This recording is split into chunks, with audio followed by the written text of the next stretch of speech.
श्री गोरख महापुराण। भूमिका। द्वापर के अंत और कलयुग के प्रारंभ में भगवान विष्णु ने नव नारायणों को द्वारका से लाने के लिए नारद मुनि को भेजा। उस वक्त भगवान श्री कृष्ण सोने के सिंहासन पर पधार रहे थे। उनके पास ही उद्धव जी विराजमान थे। इतने में ही कवि हरिनारायण, प्रबुद्धि, पिप्पलायन, ध्रुवमीन, करभंजन नाथ वगैरह नव नारायण अंतरिक्ष विमान द्वारा आ पहुंचे, जिन्हें आया जान विष्णु भगवान ने सिंहासन से उठकर उन्हें आलिंगन कर अपने पास ही सिंहासन पर बैठाया। अपना भव्य स्वागत देखकर नव नारायण बोले, प्रभु, आपने हमें यहाँ किस वास्ते बुलवाया है? तब भगवान विष्णु ने कहा कि आप सबको अब कलयुग में अवतार लेना है। जिस तरह हंस दूध अलग और पानी को अलग कर देता है, उसी तरह पृथ्वी पर अवतार लेकर आप सबको मृत्यु लोक के लोगों के कष्ट हरने हैं। विष्णु भगवान की आज्ञा सुनकर कवि नारायण बोले, प्रभु, हमें अवतार किस प्रकार लेना होगा और क्या करना होगा? कृपा कर हमें बतलाएं। इतना सुन विष्णु भगवान बोले, आप सब पृथ्वी पर अवतार लेकर नाथ संप्रदाय स्थापित करें। आप ये ना समझें कि आप लोगों को ही अवतार लेना है, आपके साथ मेरे और भी अंश अवतार लेंगे। वाल्मीकि, व्यास जी, उद्धव जी, जामवंत, ज्ञानदेव के नाम से मैं भी अवतार लूंगा। ब्रह्मदेव सोपान, आदि माया मुक्ताबाई के नाम से अवतार लेंगी और हनुमान जी रामदास के नाम से, और भक्त कुब्जा मैनावती के नाम से। हमें कलिकाल में भक्ति को बढ़ावा देना है।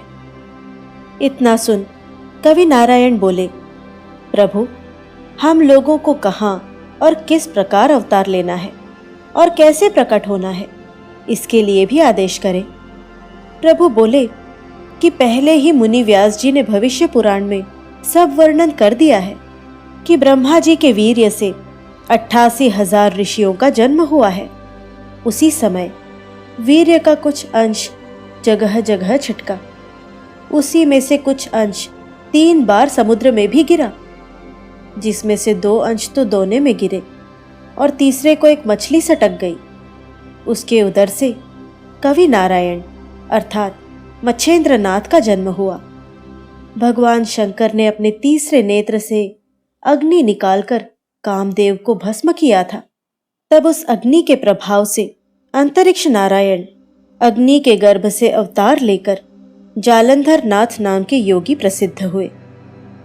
कुरुवंशी राजा जन्मेजय ने नाग यज्ञ किया। उन्हीं के वंश के वृद्ध सर्वा राजा के यज्ञ करने से अग्नि द्वारा 88,000 ऋषि उत्पन्न हुए।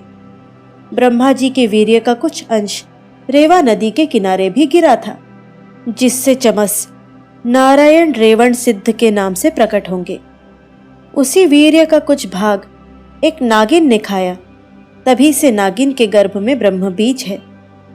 यह जानकर आस्तिक ऋषि ने उसे बड़ के वृक्ष के नीचे छुपा रखा है। पूरे दिन होने पर वह वहीं अंडे रखकर चली जाती है और अंडे वहीं पड़े रहते हैं।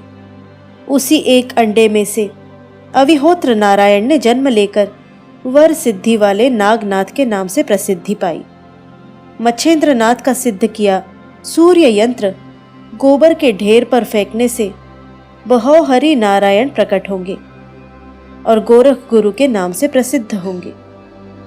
दक्ष प्रजापति की कन्या पार्वती को शादी के मंडप में देखते ही ब्रह्मा जी का वीर्यपात हुआ, जिससे उन्होंने शर्मिंदा होकर उसे चारों ओर पैरों से पृथ्वी पर रगड़ दिया।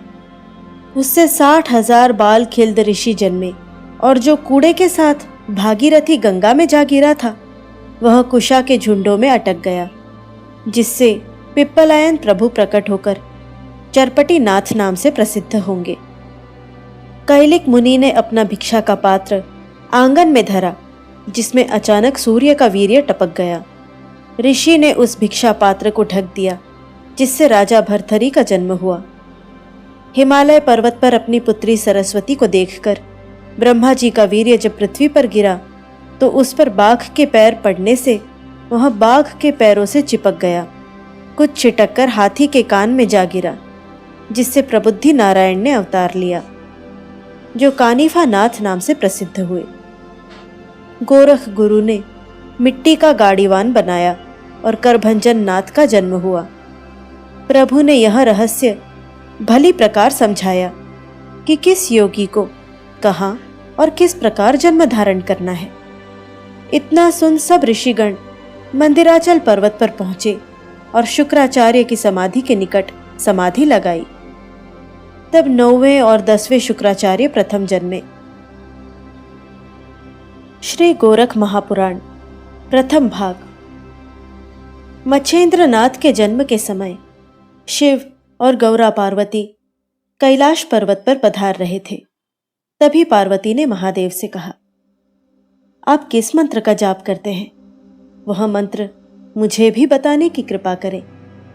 इतना सुन शिव मुस्कुराकर बोले, देवी, इस मंत्र के लिए एकांत होना परम आवश्यक है। उठो, अब चलकर एकांत स्थल ढूंढे। ऐसा कहे दोनों प्राणी उठ खड़े हुए और घूमते घामते समुद्र तट पर जा पहुंचे, जहां किसी भी मनुष्य का कोसों तक वास नहीं था, इसलिए उन्हें वही स्थान पसंद आया। दोनों प्राणी वहीं पर आसन बिछाकर विराजमान हो गए।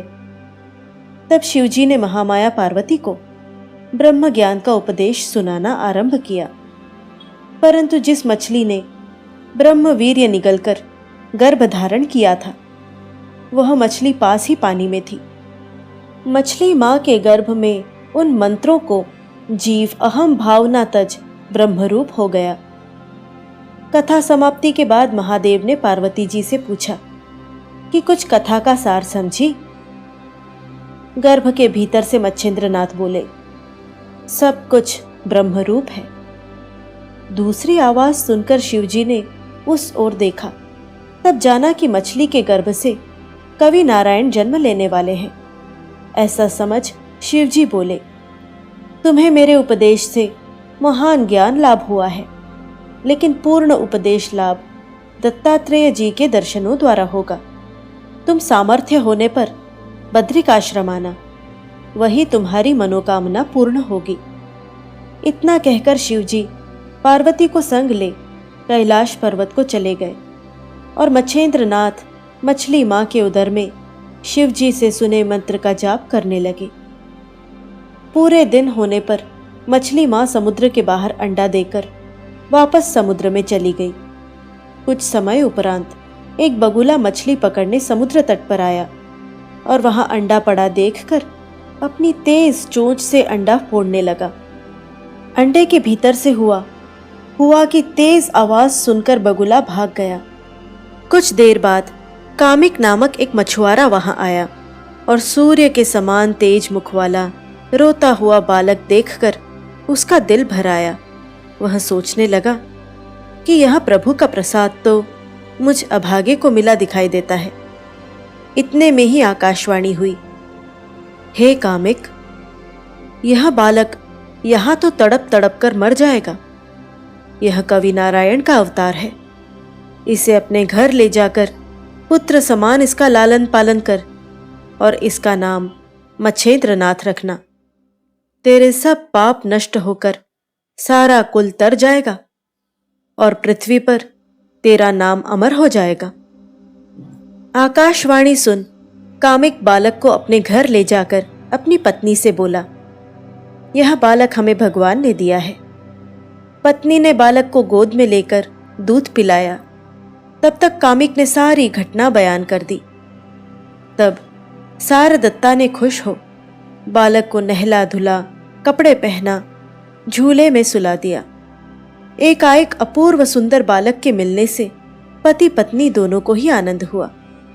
धीरे धीरे बालक मच्छेंद्र 5 साल का हो गया। तब उसका पिता कामिक उसे एक दिन मछली पकड़ने समुद्र तट पर अपने संग ले गया। जब उसने मछली पकड़ने के लिए अपना जाल फैलाया, तब बहुत सी मछलियां जाल में आ फंसी। मच्छेंद्र के पिता ने उन्हें टोकरे में भरकर बेटे के पास लाकर रख दिया। अपने पिता का यह कार्य देख बालक ने सोचा, मेरे मातृवंश का हनन करने वाला कसाईयों जैसा कार्य मेरे पिता करे, यह मैं कैसे बर्दाश्त कर सकता हूं। आस्तिक ऋषि ने जिस तरह जन्मेजय के यज्ञ से सर्पों के कुल को बचाया था, उसी तरह मुझे भी अपने पिता को समझाकर यह उद्योग बंद करवाना चाहिए। ऐसा विचार कर बालक मच्छेंद्र ने एक एक मछली पानी में डालकर सारा टोकरा खाली कर दिया। कामिक जब दोबारा की पकड़ी हुई मछलियां लेकर मच्छेंद्र के पास आया और उसने टोकरे को खाली देखा तो अपने बेटे की करतूत समझ गया। कामिक मच्छेंद्र को धमकाकर बोला, मैं तो कितनी मेहनत से मछलियां पकड़कर लाता हूं और तू उन्हें पानी में बहा रहा है। अब खाएगा क्या? खाक, भीख मांगनी पड़ेगी, भीख। अब मछलियां पानी में मत छोड़ना। इतना कहकर वह तीसरी बार मछलियां पकड़ने के लिए पानी में चला गया। मछलियों के कारण पिता से पड़ी डांट से मच्छेंद्र को काफी दुख हुआ। उसने सोचा, मेरा ये अधर्मी पिता मानने वाला नहीं है, इससे तो भीख मांगकर खाना ज्यादा अच्छा है। इसलिए अब जब भी खाना खाऊंगा भीख मांगकर ही खाऊंगा। पिता को मछलियां पकड़ने में मग्न देख उसकी नजर से बचकर वह बद्रिक आश्रम के रास्ते चल दिया। मच्छेंद्र काफी दिनों बाद घूमता फिरता बद्रिक आश्रम जा पहुंचा। वहां पहुंचकर उसने 12 साल तक कठिन तपस्या की, जिससे शरीर ढांचा मात्र ही रह गया। उसके शरीर में हड्डियां ही हड्डियां दिखाई देती थी। इधर भगवान दत्तात्रेय शिवालय पधारे और शिवजी की उपासना कर महादेव का मन मोह लिया। तब शिवजी ने भुजा भेंट देकर आलिंगन किया और अपने पास बिठाकर एक ने दूसरे का कुशल समाचार पूछा। फिर दोनों बद्रिकाश्रम की रमणीकता देखने चल पड़े और धर्म चर्चा करते हुए उसी वन के निकट जा पहुंचे जहां मच्छेंद्र नाथ तप कर रहे थे। जब भाग्य उदय होता है तो इसी प्रकार कारण बन जाते हैं। इसी कारण से शिवजी की दत्तात्रेय जी को साथ लेकर वन विहार की इच्छा हुई। दोनों को ही बद्रिकाश्रम की वन शोभा देखकर अपार आनंद हुआ। श्री गोरख महापुराण दूसरा भाग। भगवान शिवजी और दत्तात्रेय वन विहार करते हुए भागीरथी के तट पर घूम रहे थे। तभी एकाएक उनकी दृष्टि तप करते हुए मच्छेंद्रनाथ पर पड़ी। कलयुग में ऐसी कठिन तपस्या देखकर दत्तात्रेय जी को बड़ा आश्चर्य हुआ। फिर एक जगह रुककर शिवजी ने दत्तात्रेय को कौतूहल दिखा मच्छेंद्रनाथ के पास पूछताछ को भेजा। दत्तात्रेय जी मच्छेंद्रनाथ के पास गए और पूछा, बेटा, तुम यहाँ किस उद्देश्य से तपस्या कर रहे हो? इस पर मच्छेंद्रनाथ ने अपने दोनों नयन खोल हाथ जोड़कर प्रणाम किया और बोले, प्रभु, मुझे यहाँ तप करते 12 वर्ष बीत गए और मुझे यहाँ एकांत में कोई मनुष्य नजर नहीं आया। आज अचानक ही आप क्यों पूछ रहे हैं? पहले आप ही बतलाएं कि आप कौन हैं। मैं समझता हूँ जब आज आपके दर्शन हुए हैं तो मेरी मनोकामना पूर्ण होने का वक्त आ पहुंचा है। इतना सुन दत्तात्रेय जी मुस्कुराकर बोले, मैं अमी ऋषि का पुत्र हूं और सब मुझे दत्तात्रेय कहकर संबोधन करते हैं। अब बेटा, तुम्हारी जो इच्छा हो सुख से कहो। यह सुनकर मच्छेंद्रनाथ का रोम रोम प्रफुल्लित हो गया। उन्होंने विचारा, आज मेरी तपस्या फलीभूत हो गई। इस प्रकार प्रसन्न चित्त हो अपना मस्तक उनके चरणों पर झुका दिया और अपने नैनों से प्रेम आंसू बहाकर दत्तात्रेय जी के चरण धो डाले। फिर हाथ जोड़कर बोले, प्रभु, आप तो साक्षात अंतर्यामी हो। ब्रह्मा, विष्णु, महादेव, आप तीनों का ही एक रूप हो, परंतु इस दास को आप भूल कैसे गए?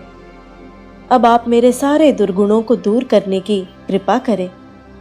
ऐसा कह बार बार अपना मस्तक उनके चरणों पर रखने लगे। तब दत्तात्रेय जी ने कहा, बेटा, अब चिंता मत करो, तुम्हारी मनोकामना पूर्ण होने का वक्त आ गया है। इतना कह दत्तात्रेय जी ने अपना हाथ मच्छेंद्र के शीश पर रखकर कान में मंत्र फूका, जिससे मच्छेंद्रनाथ के अज्ञान का नाश हो गया और चारों ओर उन्हें ब्रह्म ही ब्रह्म नजर आने लगा। तब दत्तात्रेय जी ने पूछा, ब्रह्मा, विष्णु, महादेव कहाँ हैं? तब मच्छेंद्रनाथ बोले, मुझे सिर्फ ब्रह्मा जी के अलावा कुछ भी नजर नहीं आता है। मेरे आगे पीछे चारों तरफ ईश्वर ही है। बालक का यह वचन और आत्मिक भावना देखकर दत्तात्रेय जी मच्छेंद्रनाथ का हाथ पकड़कर अपने साथ ले गए, जहां भगवान शिवजी विराजमान थे। शिवजी ने बालक को शरण दी और उसे सर्व सिद्धि का स्वामी बनाने के लिए सर्वरिद्धि सिद्धि की पढ़ाई करने का कार्य सौंपा। तब दत्तात्रेय ने प्रसन्न हो सब विद्याओं का मंत्र उपदेश दिया। नाथ संप्रदाय का निर्माण कर दत्तात्रेय जी व भगवान शिवजी अपने अपने स्थान को चले गए और मच्छेंद्रनाथ तीर्थ यात्रा को रवाना हुए। अब थोड़ा हाल कामिक का भी बताना जरूरी है। जब वह दिन छिपने से पहले मछलियां पकड़कर फारिग हुआ और जल से बाहर निकला तो तट पर मछलियों से भरा टोकरा तो रखा पाया, परंतु बेटे को वहां नहीं देखा। पहले तो सोचा बालक है, यही कहीं खेल कूद रहा होगा, पर जब काफी ढूंढने पर भी बालक को नहीं पाया तो बहुत दुखी होकर उदास मन से मछलियां लाद कर अपने घर आ पहुंचा। अपने पति को अकेले उदास आते देखकर सारदत्ता का माथा ठनका और वह अपने पति से पूछने लगी कि मच्छेंद्र कहाँ है। अपनी पत्नी की वाणी सुनकर कामिक ने अपनी पत्नी से सारी घटना रो रो कर बयान की। मच्छेंद्र को तलाश करने पर भी न मिलने का काफी दुख प्रकट किया।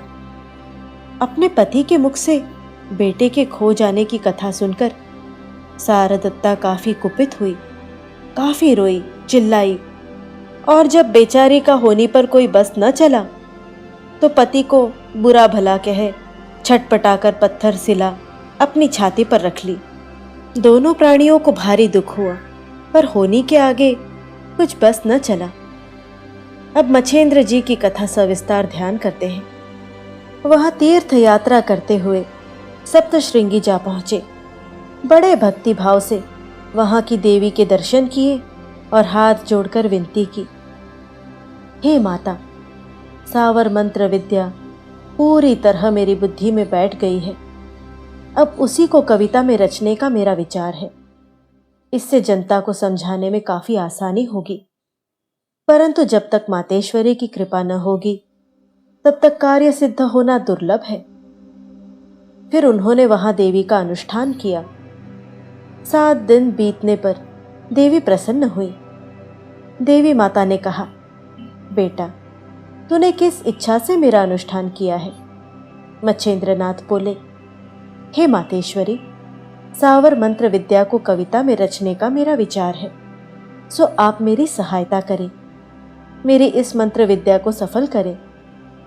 यह सुन देवी प्रसन्न हो योगी का हाथ पकड़ उन्हें अपने साथ मार्तंड पर्वत ले गई, जहां वह वृक्ष था जो मंत्रोक्त यज्ञ रचना करने से सोने के समान चमककर अति सुंदर दिखाई देने लगता था। तब देवी ने योगी को वृक्ष की टहनियों पर बैठे अनेक देवताओं के दर्शन कराए। देवी ने वहां ऐसा चमत्कार दर्शाया कि योगी और देवताओं की बहुत पुरानी जान पहचान है। वे सभी देवता मुस्कुराकर मच्छेंद्रनाथ को प्यार की अपूर्व दृष्टि से देख रहे थे, लेकिन कुछ बोलते नहीं थे। फिर देवी जी बोली, यहां से थोड़ी दूरी पर ब्रह्मगिरी पर्वत के नजदीक ही अंजनी पर्वत है। वही महाकाली का मंदिर है। पहले वहां जाकर देवी को नमस्कार करो, फिर दक्षिण दिशा में गंगा के पार पहुंचो। वहां तुम्हें निर्मल जल से भरे 100 सरोवर दिखाई देंगे। उनमें तुम नागर बेल डालना। जिस सरोवर में बेल मुरझा जाए उस सरोवर में भूल कर भी स्नान मत करना, और जिसमें बेल मुरझाए नहीं उसमें स्नान कर जलपान करना, और मूर्छा आने पर सूर्य सहस्र नाम का पाठ करना। इससे आगे का दिग्दर्शन होगा। इसके पश्चात कांच के सरोवर में से जल लेकर सूर्य को अर्घ्य दे और नमस्कार करके बाकी जल इसी वृक्ष में डालना। तब ये सारे देवता प्रसन्न होकर तुम्हें वरदान देंगे। अगर यह कार्य एक बार में सिद्ध न हुआ तो 6 माह तक बारंबार इसी तरह करने से सब देवता अवश्य प्रसन्न होकर तुम्हारी मनोकामना पूर्ण करेंगे। श्री गोरख महापुराण तीसरा भाग। देवी माता के बताए अनुसार योगी मच्छेंद्र नाथ ने सारा कार्य श्रद्धा पूर्वक तन मन लगाकर किया, जिससे 7 दिनों के भीतर सभी देवता प्रसन्न हो गए। सर्वप्रथम भगवान सूर्य देव ने प्रसन्न होकर उन्हें मनोकामना सिद्धि का वरदान दिया। उसके बाद बाकी देवताओं ने भी दर्शन देकर इच्छा पूर्ति के वरदान दिए। मच्छेंद्र नाथ ने 7 महीने 13 दिन में सभी देवता प्रसन्न कर लिए। मच्छेंद्र नाथ ने 7 महीने 13 दिन में सभी देवता प्रसन्न कर लिए। वहां जाकर महाकाली के दर्शन किए और नागर बेल संग लेकर सरोवर देखने के लिए गए। वहां उन्होंने देवी के बताए 100 सरोवरों को देखा। उन सरोवरों में उन्होंने नागर बेल को डाल दिया। घूम कर आने पर उन्होंने देखा कि आदित्य नामक सरोवर में डाली गई बेल में पत्ते निकल आए हैं। जब उसमें स्नान कर उन्होंने आचमन लिया तो वे मूर्छित हो गए। थोड़ा होश आने पर उन्होंने देवी के कहे अनुसार जाप किया। तभी सूर्यदेव उनके निकट आ गए और दया दृष्टि से उन्हें निहार कर शीश पर हाथ रखकर योगी को मनोकामना पूर्ण होने का वरदान दिया। सूर्यदेव से वरदान पाकर और कांच की बोतल में जल भरकर मच्छेंद्र नाथ पर्वत पर पहुंचे। वहां उन्होंने आश तत्व के वृक्ष को प्रणाम किया और सूर्यदेव का स्मरण कर जल छोड़ दिया। जल छोड़ने के साथ ही सूर्यदेव प्रकट हो गए और पूछा, मुझे कैसे स्मरण किया? तब मच्छेंद्र नाथ ने हाथ जोड़ प्रणाम कर कहा, प्रभु, मेरी इच्छा सांवरी मंत्र की कविता करने की है, सो आप कृपा कर मेरी विद्या को सफल करें। इतना सुन सूर्यदेव प्रसन्न हो मच्छेंद्र नाथ की इच्छा पूर्ति करने के लिए दिलो जान से सहायक हुए। इस तरह 7 महीने 13 दिन में सभी देवता प्रसन्न कर लिए और सांवरी मंत्र की पुस्तक कविता में तैयार हो गई।